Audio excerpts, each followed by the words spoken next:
Please introduce yourself when you are ready, and you may begin.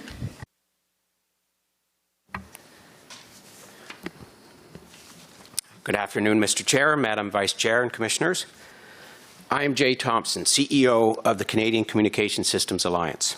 With me, starting from my immediate right, are Chris Edwards, Vice President, Regulatory Affairs at CCSA, Carmela Haynes, COO of Access Communications based in Regina, and Stéphane Arsenault, Director General de CCAP based in Quebec. CCSA speaks for independent TSPs who serve Canadians from sea to sea to sea.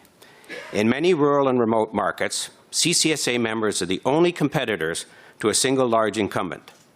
The services they provide are vital to the communities in which they live and work. The inability of CCSA's members to offer mobile service to their customers has been a long-standing challenge for those companies. It prevents them from offering a quad play that Canadians demand as mobile devices become more capable and ubiquitous. It limits the choice and price benefits available to the Canadians they serve. CCSA's members cannot offer mobile services because, despite years of trying, the incumbents are unwilling to provide our members with any form of wholesale access to the incumbents' wireless networks. Rules that support MVNOs can only assist in delivering choice and competitive benefits to all Canadians, regardless of where they live and work. CCSA strongly supports the Commission's preliminary view that MVNO access should be mandated. Our members have two primary interests in this matter. First, if the cost and conditions of wholesale access are reasonable, our larger members will make the investments necessary to turn up service as full MVNOs in their markets. And second, our smaller members will operate as lighter MVNOs if they can purchase the wholesale services they require to serve their communities. The resistance of the national carriers to mandated access is in direct opposition to Canada's policy framework for the provision of affordable communication services to all Canadians. The Commission has stated that it fully supports a vibrant and diverse competitive landscape that includes a mix of facility-based competitors and resellers.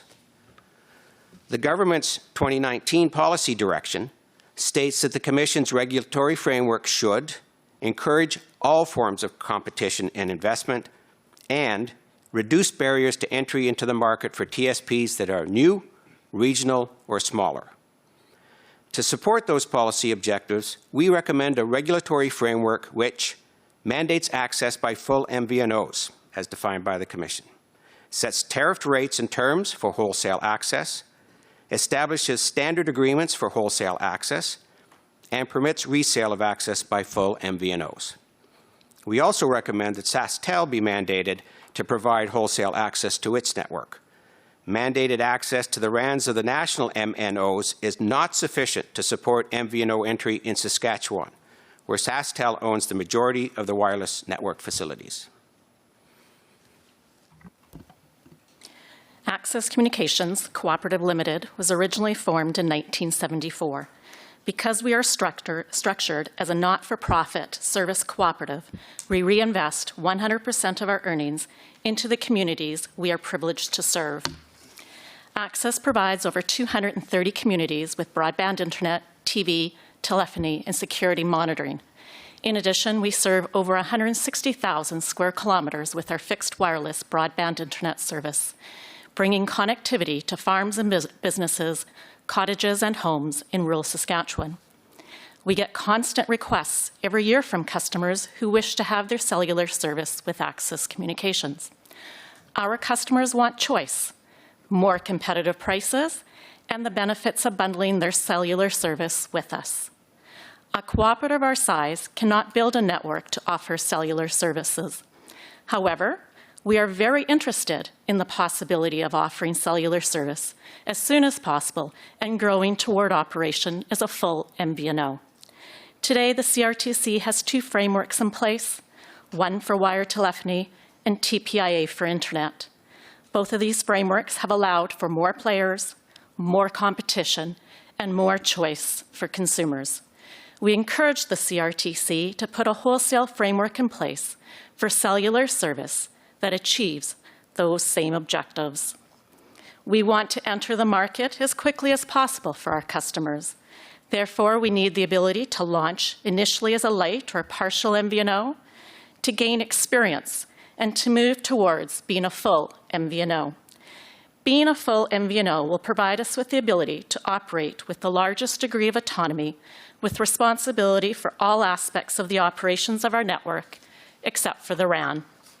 That is, after all, how we successfully launched wired telephony service, initially light and then full service. As a result, we provided Saskatchewan consumers with much-needed choice. Access urges the Commission to follow its two proven successful models for opening up competition in wired telephony and Internet access. Access also urges the CRTC to mandate SaskTel, in addition to the large 3 MNOs, to provide tariffed RAN access. Without access to SaskTel's RAN, we will not be able to provide cellular service to all of our customers. CCAP has been serving communities in the area north of Quebec City for 35 years now. Very few privately owned companies have considered providing service to many parts of that area. Some parts of our service area are so remote that no wireless service is available.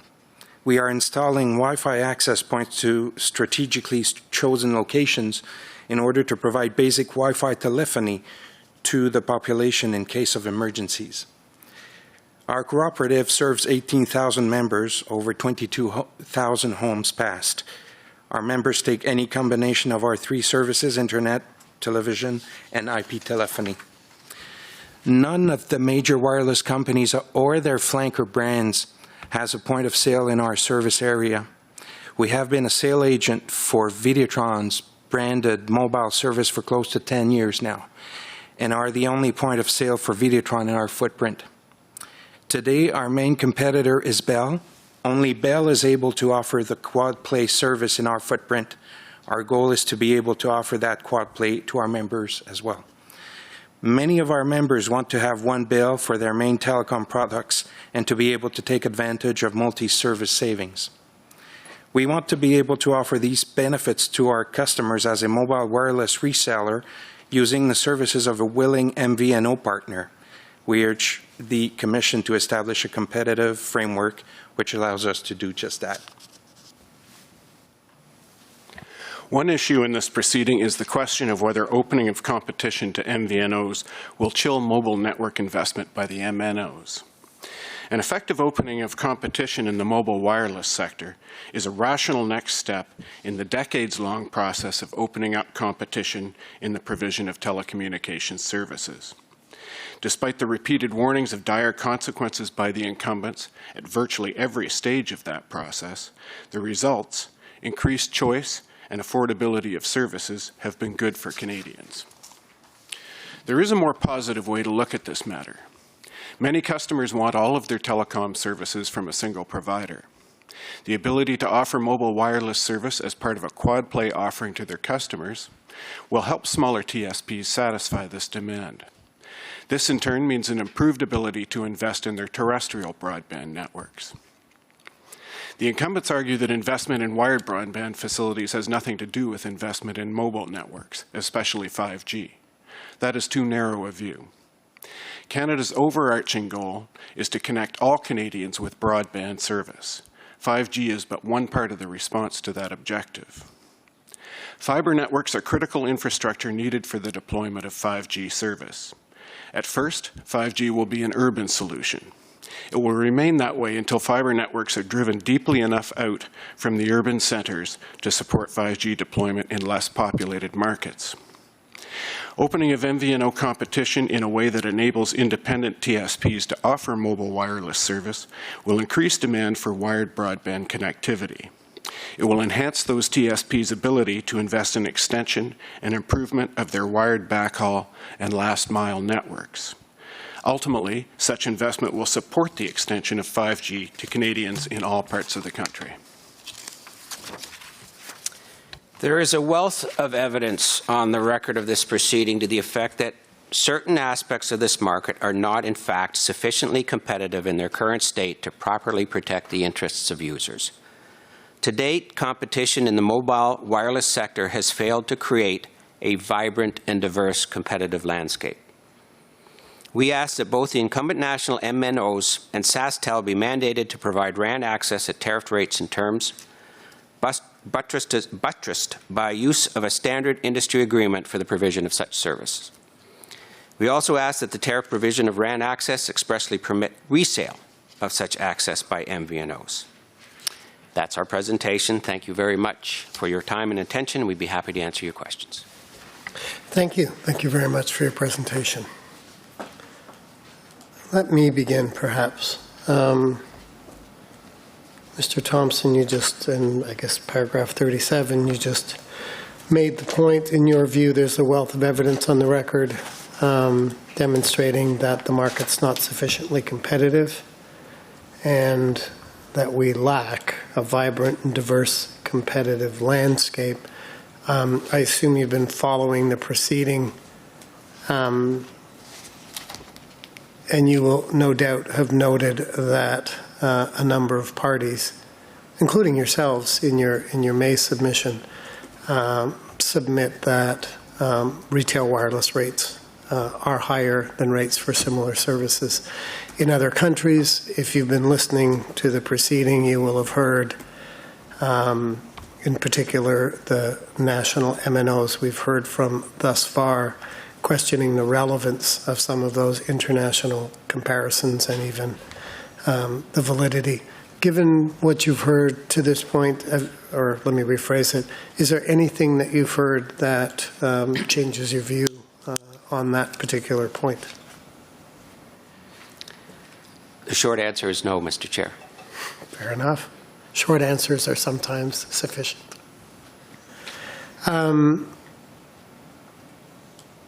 There has, however, been a fairly significant change in the market since your May evidence, and that would be the introduction of the, well, sometimes we refer to them as unlimited, or we'll call it unlimited for the moment, plans by the national MNOs, which started in June.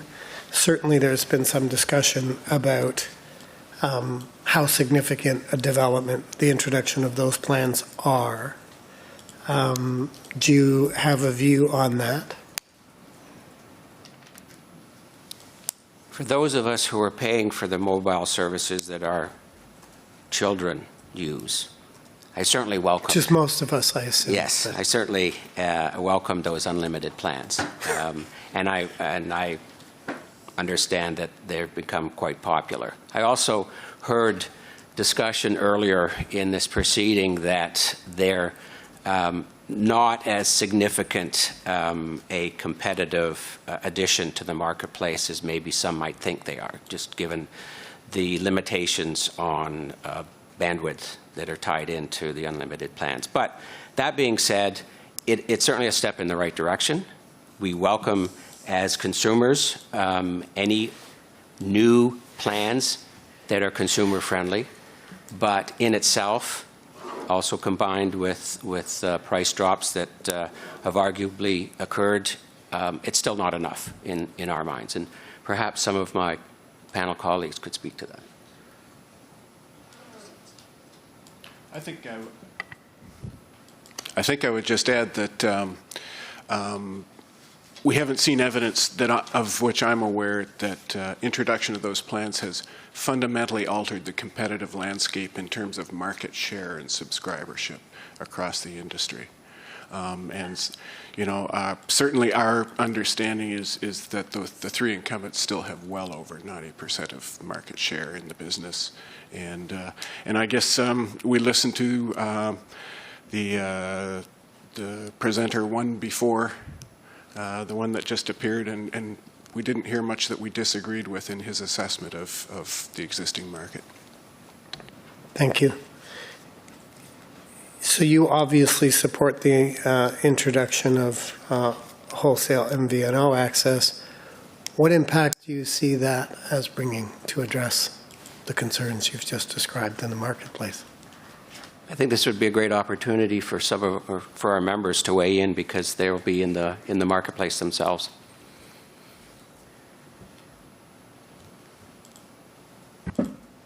Well, for Access Communications, we would love to be able to be in this marketplace. It would provide our customers a quad play. There's many communities. We service over 90+ rural communities, of which we're the only ones that provide TV and internet. And if we were able to provide cellular, we'd also be able to provide another option for these customers, as well as with a price reduction, and they would have promo savings. Thank you. So maybe if I can add, when I think about competition, to me, I'm looking a little forward later on a longer term. In my mind, if 5G only is half of what it promises, companies like ours are going to have a hard time to stay competitive on the other services we offer. So what we're asking right now is have a chance to have access to that new to this mobile service and be able to compete on the mobile service, but also on the broadband, television, and landline telephony that we already offer. And I assume from the references you've made to 5G that you believe any MVNO arrangement should include access to 5G services? Yes, we don't think it should be restricted by technology. Just to follow up on what Stéphane was saying, what our members perceive is that this industry is moving to a place where all of the providers will essentially be offering a broadband service over a combination of fiber and wireless. And 5G holds the promise of some really fine broadband capability within that context. So given that context, we're in a situation where government and the Commission are looking at how do we connect all Canadians. And it's within that context of the combination of fiber and radio that is going to happen. And our members are looking and saying, how can we continue to play a role in this? But what we're looking at from CCSA's perspective is we probably have 100+ companies who are itching to offer a wireless service to their customers as part of a full bundle of services and as players in that new technological environment. They want to get started as soon as they can, and on the other hand, weighed against that is their inability to participate in the technology in the market. And we find that very hard to square with meeting the objective of connecting all Canadians, especially in the rural and remote markets that so many of our members serve. But you'd agree with me that the 5G plans are still at a relatively early stage, and you've proposed a network evolution as between them and how they together will provide a new ubiquitous form of broadband.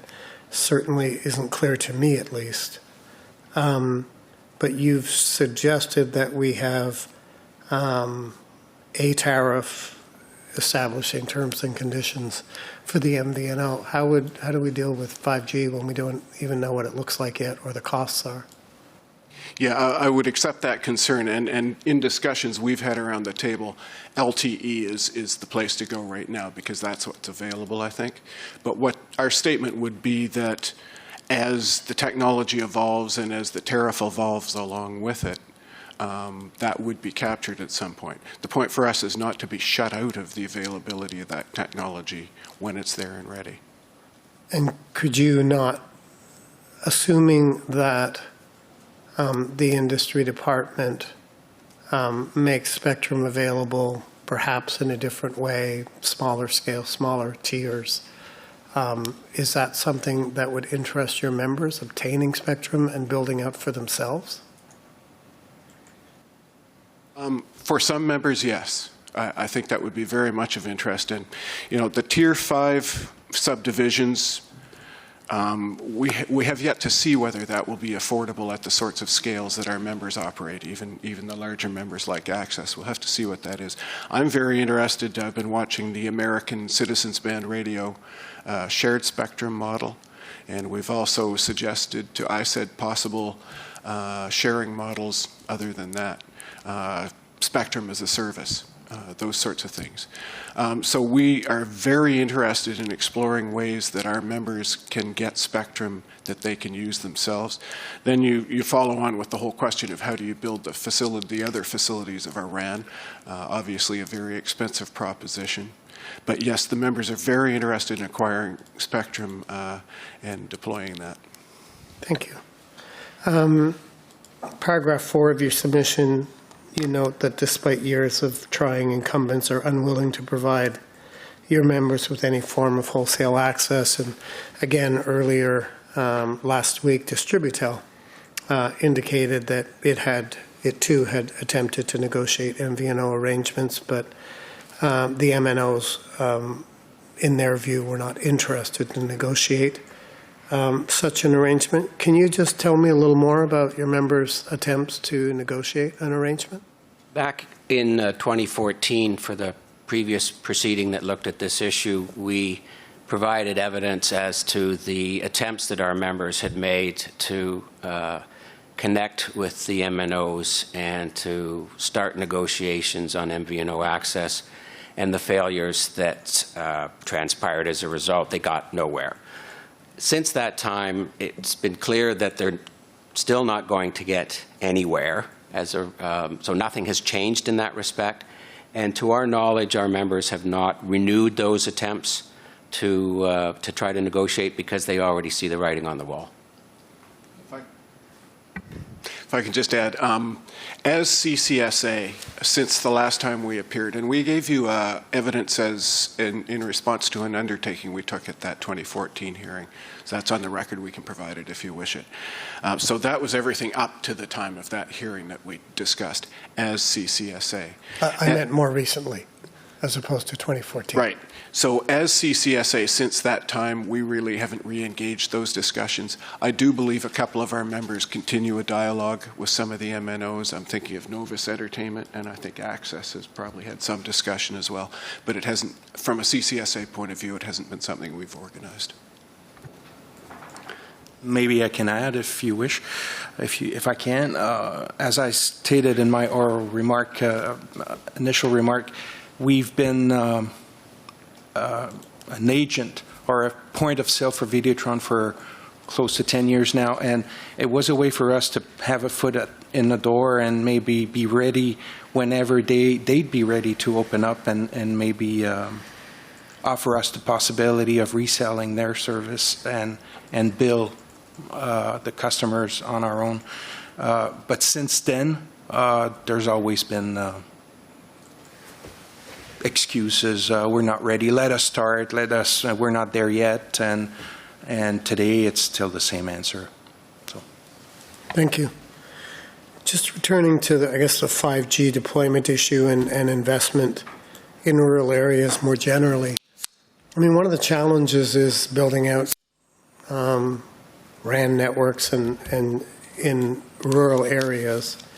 Can you tell me how extending MVNO to your membership helps stimulate investment that's already challenged in rural areas? So just to clarify our starting premise, we see two cases. One of them in which a few members who may have the scale would actually develop from initial entry as a reseller or lighter form of MVNO to a full MVNO operation, having built the RAN. So in Access's case, for instance, that might take the shape of rolling that network out into rural parts of Saskatchewan.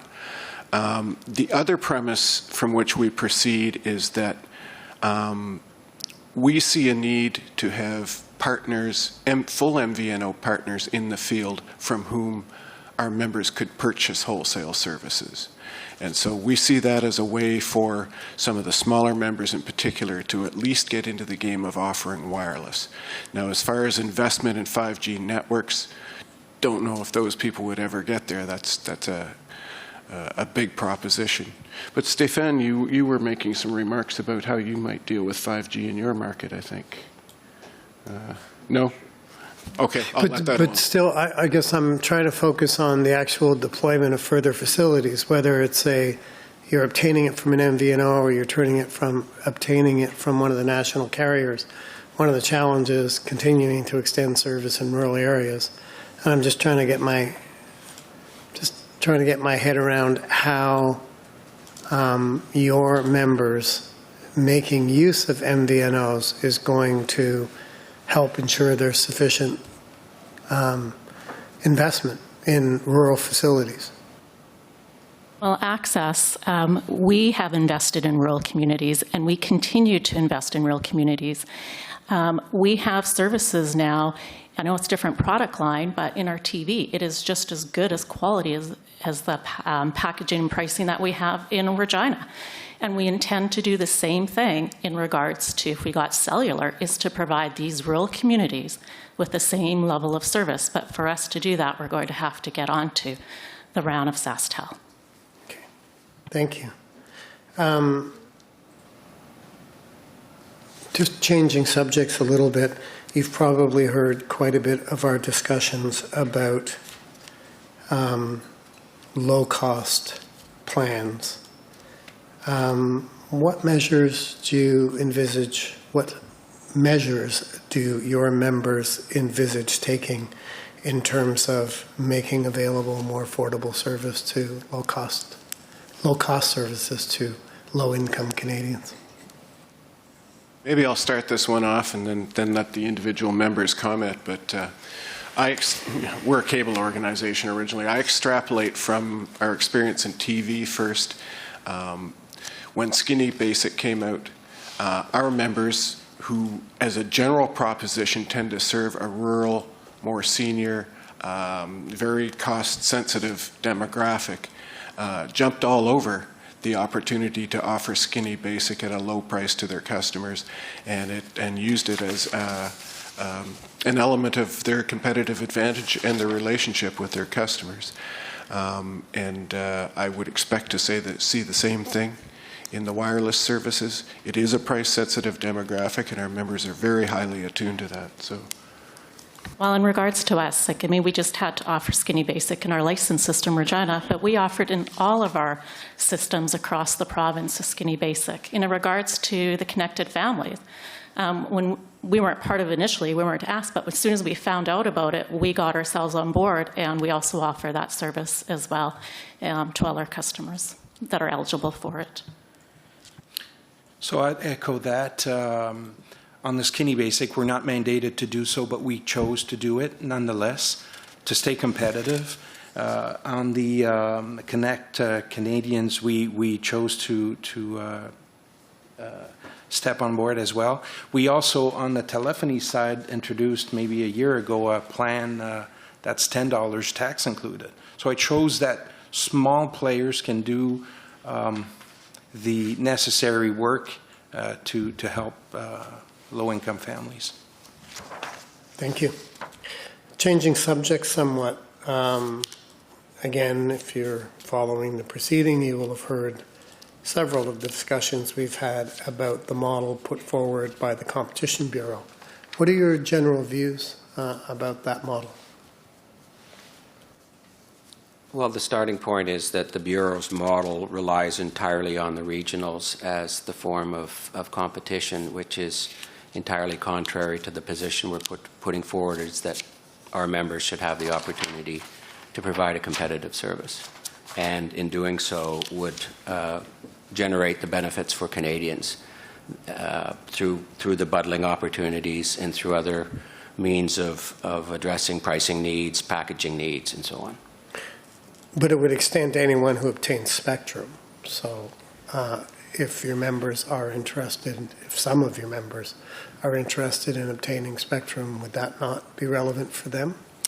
Notwithstanding the interest in obtaining spectrum through the possibility of the new Tier 5 areas, as Chris said, that is still something that is unknown right now in terms of how that's going to roll out and the costs associated with it.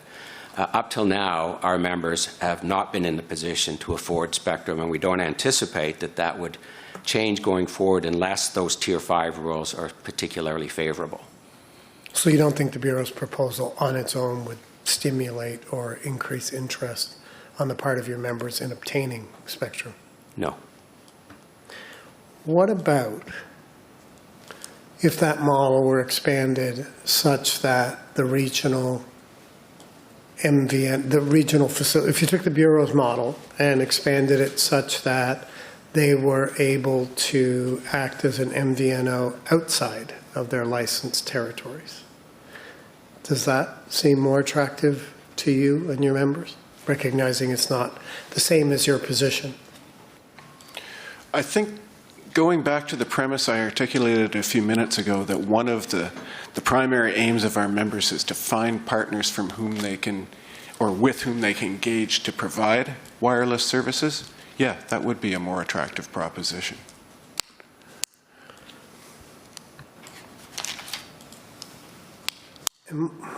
This may be a little far afield given where your members are in terms of spectrum, but on the Bureau's model, would you have a concern with a situation where someone obtains a minimal amount of spectrum, puts up one tower, and then has access, for example, as an MVNO nationally or regionally? Is that something that you think would be appropriate, or something that you think the Commission would have to put limits on? Do you have any views on that? It's certainly not a scenario that we've contemplated or had an opportunity to discuss, so I would hesitate to jump in.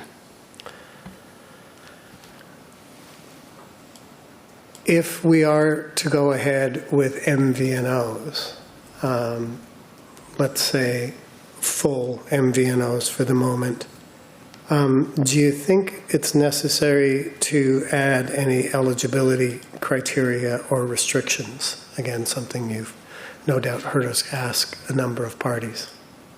Beyond the definition of the full MVNO, we don't propose any eligibility restrictions. No concerns about, for example, foreign, large, well-financed players coming into the market? We haven't proposed any restrictions on those players entering the market. We're focused primarily on opportunities for our members. Fair enough. Thank you.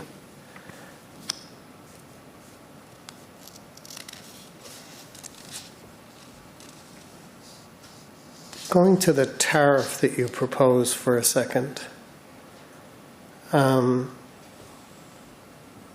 what terms and conditions are you thinking of that are required to support MVNO access besides the rate?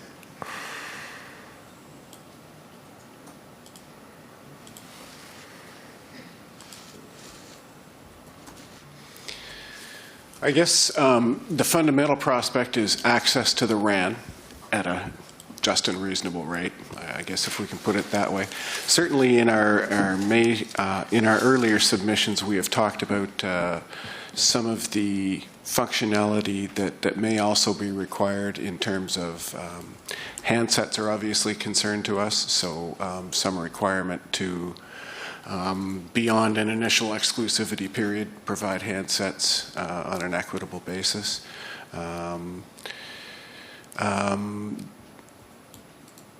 Off tariff, I think similar to what ITPA has been talking about, we'd want the ability to secure other related wholesale services related to the RAN from the MNOs, but I don't think that's tariffed. I think fundamentally what we're looking for is access to the RAN at tariffed rates.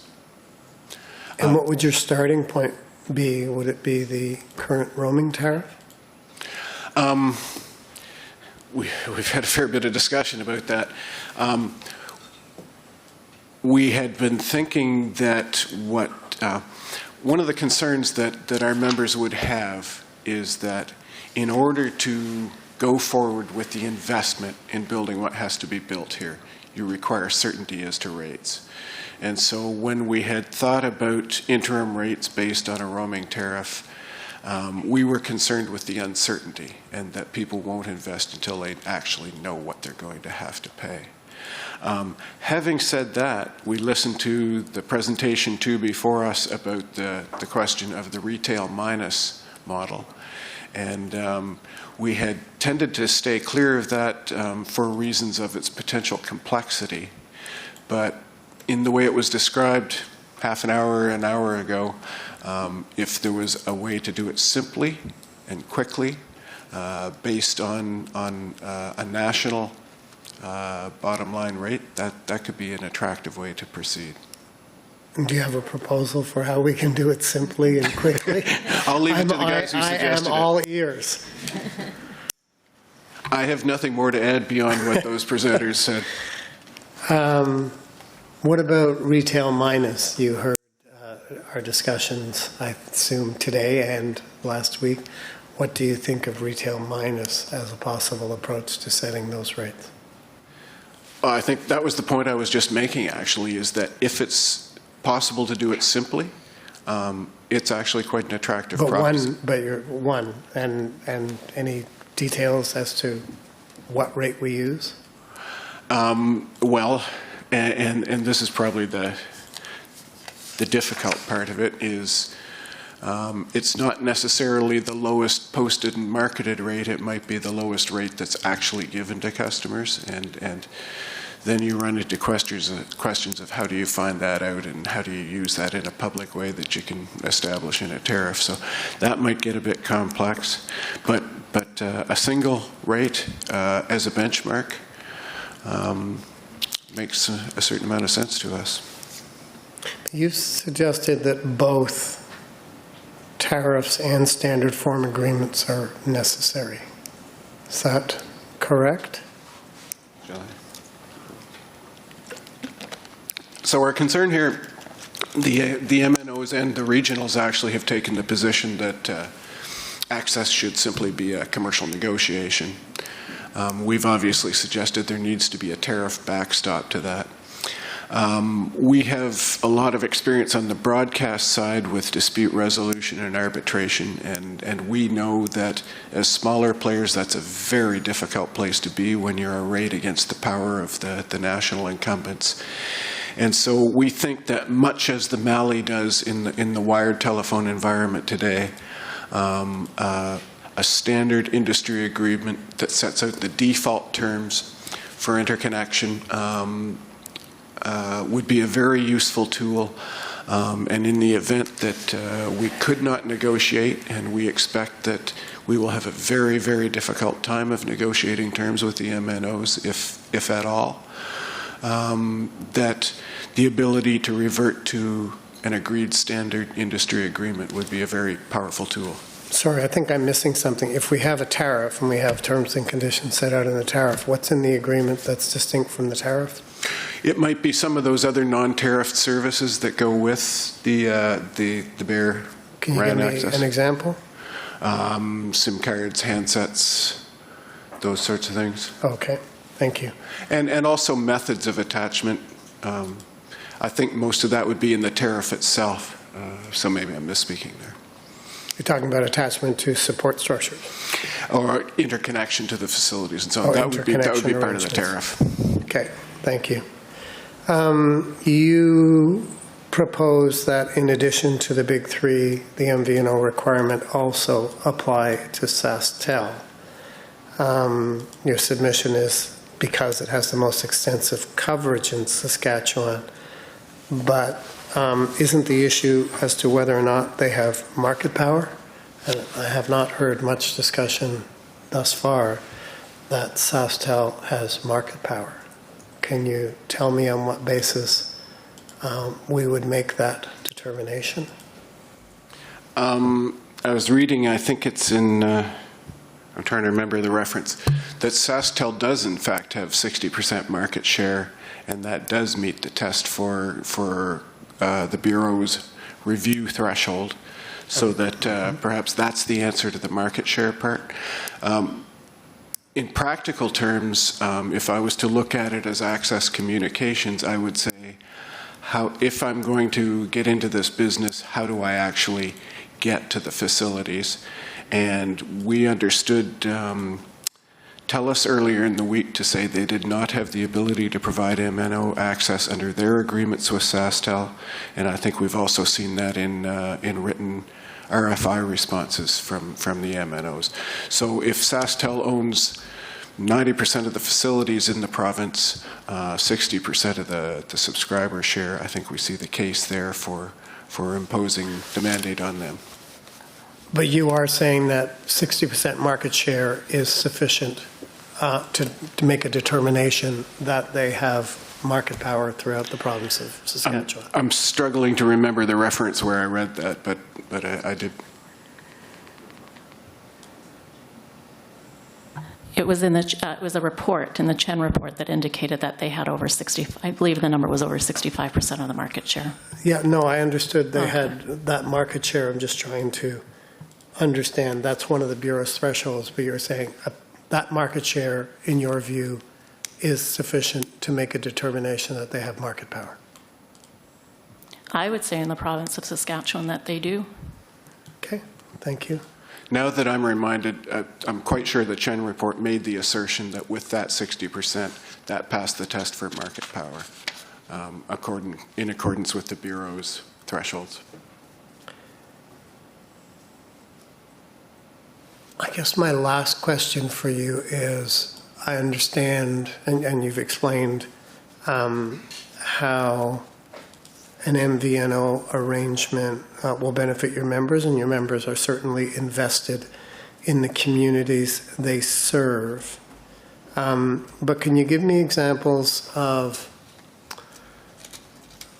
what will be different? We've heard a lot about kind of Me Too offerings, even with the regional competitors. Because I'm just trying to get a sense, or give you an opportunity to share with us what kind of service differentiation, product differentiation you envisage if you're able to use an MVNO to provide service to your customer base. I think it goes back to the quad play, first of all.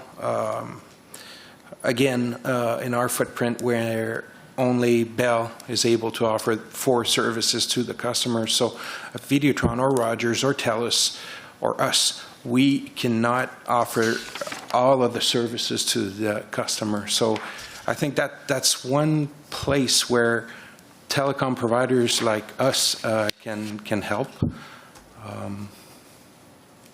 want to add something? I think we would be able to provide plans or products to our customers. We would go out with something that's simple for them and for ourselves to manage. So, and I can agree with Stefan here that, you know, with many of the markets that we're in, it's being able to provide the quad play that these customers currently do not have. Okay, thank you. Those are all my questions, members. Any other questions? Commissioner Levy. With regard to access, Ms. Haynes, you talked about the importance of the quad play, and you said that would help to reduce price. How does adding mobile on top of the other services help you to reduce the price? Well, being able to offer more products to our customers means more revenues, and then would be able to provide an additional savings to our customers in order for them to have all 3 or 4 products with access. We do that with all our product lines today for our customers. I've been to your store, so I've seen the array of services that you provide. So it goes beyond quad to home security and all of the rest of it that you offer. And you know, really it would be 5 products that we would have to our customers. And when we launched phones, like we have 61 communities now that we've launched the phone landline to, and we've got a product out there as low as $9.95 to our customers on our phone products. So that, you know, differentiates us to our competition. So, and beyond reductions in price, are there any other innovations that you think you could bring to the whole mobile wireless market, either in terms of extra services or a different take on it?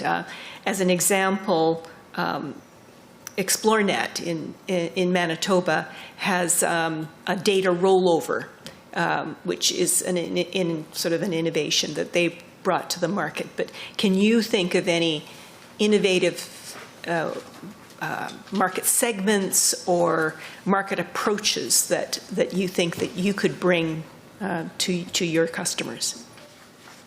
I haven't done an in-depth analysis on that, but I know, and according to our other product lines, for example, our rural wireless that we offer, we're out there in the marketplace with unlimited. We don't have any service offering with our internet in regards to our rural wireless. It's all unlimited to our customers, so that makes us different than everyone else in the marketplace in regards to that. And one of the... If I may? Certainly, yes, by all means. I don't know about innovation, but one thing I know about is presence in the footprint we serve. Again, having been a reseller of Videotron, it's very often that we see customers coming in with their phone and saying, you know, I've got difficulty putting in my email address and working my phone so that I can have access to the Wi-Fi in my house or whatever. And we provide that service, but the big MNOs just don't have a presence in our footprint. So if customers want to have a face-to-face discussion, it's pretty hard to have. They have to go down to Quebec City and talk to a sales rep there, but often they don't know what they're talking about because they're only resellers, right? So I don't know about innovation, but presence and being able, customers being able to come face to face and have a discussion and so that we can help them, certainly. I would agree with that. One of our differentiators as well is our ability to service our customers. I think we go above and beyond in regards to servicing them. Just lost my train of thought. Just in order for you to perhaps have a moment to gather it up, one of the suggestions and other offerings from others has been,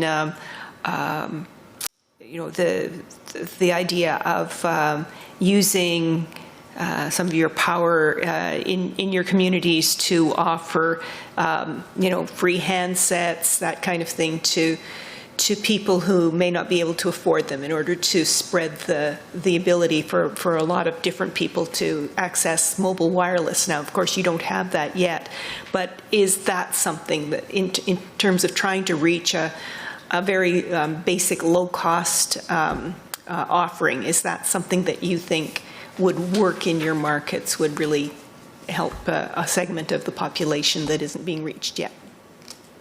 I would think so. I think if we could find a cost-effective way in order to do that, we would do that.